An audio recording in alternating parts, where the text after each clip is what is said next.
سلامونه دوستانو په دې هیله چې جوړ او روغ بایاست. په تیره ویډیو کې موږ تاسو په ډیسکټاپ باندې خبره کړې وه، په آیکنو باندې خبره کړې وه او په ټاسک بار باندې خبره کړې وه. که چیرته چا هغه ویډیو نه وي کتلی مهرباني وکړئ لومړی هغه ویډیو وګورئ، ځکه که چیرته تاسو ویډیو مسلسل ونه ګورئ او یو په بل پسې ویډیوګانې تعقیب نه کوئ نو بیا په درس باندې نه پوهیږئ. مهرباني وکړئ لومړی هغه ویډیو وګورئ او بیا دلته راشئ او چینل درسره سبسکرایب کړئ. کله چې تاسو په کمپیوټر کې په صفحه یا ډیسکټاپ باندې رائټ کلیک وکړئ نو دا مینیو تاسو سره څنګه کیږي ښکاره کیږي. په دې کې موږ تاسو سره لومړنی اپشن دی ویو خپل څه ته ویل کیږي، لیدلو ته ویل کیږي.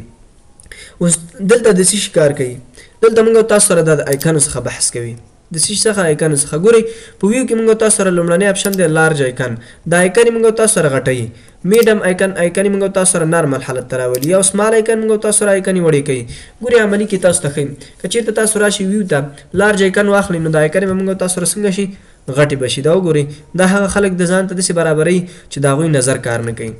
او بل دی موږ تاسو سره میډیم وګورئ په منځني حالت کې یا متوسط حالت کې موږ تاسو ته برابروي چې دا تر ټولو ښه او غوره انتخاب دی.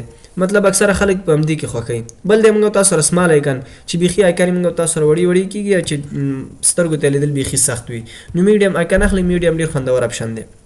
بل په دې کې موږ تاسو سره چې دی اټ اورنج آیکن. اورنج څه ته ویل کېږي؟ اورنج برابرولو ته ویل کېږي. ګورئ دې ته اوس چک لګېدلی، زه به ترې دا چک یو ځل ایسته کړم. تاسو وګورئ دا آیکن ما ګډې وډې کړې، د آیکن ما سره څنګه شوي ګډې وډې شلي، یا مطلب یو بل چا دا زما کمپیوټر اخیستی دی د آیکن یې څنګه کړي دي ګډې وډې کړي دي. نو دا که زه اوس داسې برابروم یو راوړم بېرته خپل ځای ته نو ما نه ډېر وخت غواړي که نه. زه غواړم چې په یو کلیک سره دا څنګه کړم ټولې خپل ځای ته بوځم او برابر یې کړم او داسې برابر یې کړم چې د دې قطارونو څخه راونه وځي.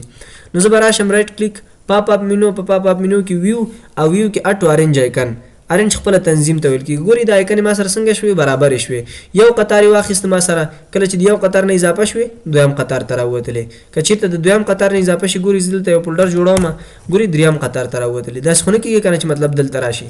په دې کې بل کار دا ښه دی چې مطلب دا آیکن موږ تاسو سره لاک کوي، ځکه لاک کېږي یو ځای نه بل ځای ته نه ځي موږ تاسو سره. دا وګورئ که د دنیا کش کړي نو آیکن موږ تاسو سره نه ځي. بل چې موږ تاسو سره دی الاین ټو ګریډ. الاین ټو ګریډ څه وظیفه کوي؟ ګورئ دا آیکن تاسو وګورئ مطلب دا تیار لینونه دي، یو لین ورته داسې برابرېږي او یو لین ورته داسې برابر شوی دی. دا وګورئ دې ته ویل کېږي لینونه. ګریډ برابر دي ورته. که چېرته زه وغواړم چې دغه آیکن زه راواخلم د دې دواړو تر مابین برابر کړم، دا وګورئ د دې دواړو تر مابین کېږي نه کېږي. ولې چې دلته موږ تاسو سره خپله ځای لري د هغې ځای څخه دا نه کېږي چې مخکې د شاته د هغې ځای نه لاړ شي. ګورئ ګریډ تیار دي ته منظم برابر دی، داسې ورته لین برابر دی او داسې ورته څنګه دی لین برابر دی. تاسو به څنګه کوئ چې دغه آیکن خپل په خوښه دلته برابر کړئ. تاسو به راشئ رایټ کلیک ویو او ویو کې به موږ تاسو سره دلته وي الاین آیکن ټو ګریډ. دا به ایسته کوي دا چې کله چې مو چک ایسته که کولی شي چې تاسو اوس د آیکن هر ځای ته بوځئ. دا وګورئ کولی شي چې خپل په طبیعت باندې د آیکن هم ځان ته څنګه کوي داسې برابر یې کوي. نو دا آیکن وظیفه دا ده چې مطلب خپل په خوښه موږ تاسې آیکن څنګه کولی شو برابرولی شو. راغله شي بیرته به اټ اورنج آیکن باندې کلیک کړئ تر څو موږ تاسو سره دا منظمې شي. بل دی موږ تاسو سره شو ډیسکټاپ آیکن. په دې باندې خو به ټول پوهېږي چې مطلب آیکن موږ تاسو سره هایډ کوي او شو کوي. وګورئ کله چې ورته چک لګېدلی وي شو به وي او چې چک ترې ایسته کوي نه به معلومېږي. اکثره کسانو نه کمپیوټر داسې شوی بیا وایي چې زما کمپیوټر ویروس وهلی دی. نه تاسو نه دلته آیکن هایډ شوي دي. بل موږ تاسو سره دی سورټ هم د اورنج وظیفه یا برابرولو وظیفه په غاړه لري، خو د دې وظیفه به یو څه جلا ده. مطلب دا د نوم د لحاظه ګورئ د نوم د لحاظه غواړي چې د آیکن یې برابرې کړي. مطلب سایز د لحاظه ګوره د سایز د دې غټ دی موږ تاسو سره، بیا ورپسې دا دی بیا دا دی بیا مختلف هم داسې دی. بل دی موږ تاسو سره ایټم ټایپ. مطلب ایټم ټایپ چې کوم یو دی هغې سره د هغې د لحاظه به برابروي. بل دی موږ تاسو سره ډیټا موډیفاید. بل دی ډیټا موډیفاید چې د تاریخ د لحاظه به تاسو سره څنګه کوي برابروي. خو اکثر دا د هر چا مرضي مطابق کار دی، څوک د نیم د لحاظه څوک د هغه د لحاظه برابروي. د ضرورت وخت کې هر یو خپل په خوښه برابرولی شي. بل دی موږ تاسو سره ریفریش څه وظیفه کوي؟ ګورئ ریفریش کمپیوټر تازه کوي. که چېرته تاسې وګورئ کمپیوټر هم موږ تاسو سره ستړی کېږي. یو انسان چې کار وکړي نو هغه ستړی کېږي که نه ضرور ستړی کېږي، یو څه ته ضرورت لري استراحت ته ضرورت لري. نو کمپیوټر هم همداسې دی چې موږ تاسو سره ستړی شي باید موږ تاسو دا ریفریش کړو. اوس یو ریفریش طریقه خو دا ده چې په ډیسکټاپ یا د کمپیوټر په دې صفحه باندې رایټ کلیک وکړه، پاپ اپ مینو کې راشه دلته موږ تاسو سره ریفریش اپشن دی، په دې کلیک کوه بس کمپیوټر به در سره ریفریش شي. دویمه طریقه دا ده چې تاسو به د کیبورډ د لارې ریفریش کوئ. د چی شي د لارې؟ د کیبورډ د لارې. د کیبورډ د لارې څنګه کېږي؟ ګورئ زه تاسو ته دلته ښیم، تاسو به راشئ دا F15 بټن به په کیبورډ کې پریس کړئ. ګورئ کله چې زه F15 بټن په کیبورډ کې پریس کړم ما سره به څنګه شي کمپیوټر به ما سره ریفریش شي.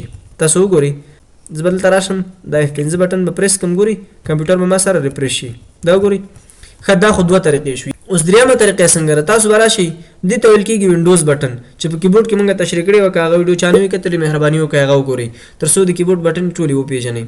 دې ته وایي وینډوز بټن. کله چې دې باندې کلیک وکړئ آر به ورسره ووهئ دا به پنډي ونیسئ آر به ورسره ووهئ تاسو سره به رن راخلاص شي. رن کې به تاسو چې ولیکئ PING چې شی سپیل زده کوي PING چې کله مو لیکو انټر به کوي ګوري دا به تاسو سره کمپیوټر په زرګونو دپې څنګه شي ریفریش به شي. طریقې داسې وه چې وینډوز بټن پریس آر کله چې مو دا ووهه دلته به ولیکئ PING انټر به کوي کمپیوټر به څنګه شي ریفریش به شي. اوس بله څلورمه طریقه هم د رن د لارې ده چې کولی شي د رن د لارې کمپیوټر ریفریش کوي. را به شي بیا به وینډوز بټن د آر سره ونیسئ تر څو موږ تاسو سره رن راخلاص شي. کله چې رن راخلاص شو اوس به دلته ولیکئ دا به ترې پاک کړئ یو ځل دلته به ولیکئ HELP مطلب هیلپ به ولیکئ. کله چې مو هیلپ ولیکئ انټر به ووهئ کمپیوټر به موږ تاسو سره څنګه شي په زرګونه دپې به ریفریش شي. بیا به راشئ چې به ولیکئ HELP هیلپ به ولیکئ بیا به انټر کړئ. نو موږ تاسو کولی شو چې کمپیوټر د څلور لارو نه څنګه کړو ریفریش کړو. دا وه د پاپ اپ مینو تر ریفریشه پورې زده کړه چې انشاءالله په راتلونکي کې به موږ تاسو دا نور اپشنونه موږ تاسو ډسکس کوو. نو که چېرته مو ویډیو خوښه شوي ویډیو لایک کړئ او نورو ملګرو سره شیر کړئ. تر بلې ویډیو پورې مو په الله تعالی سپارم ښه وخت ښې چارې.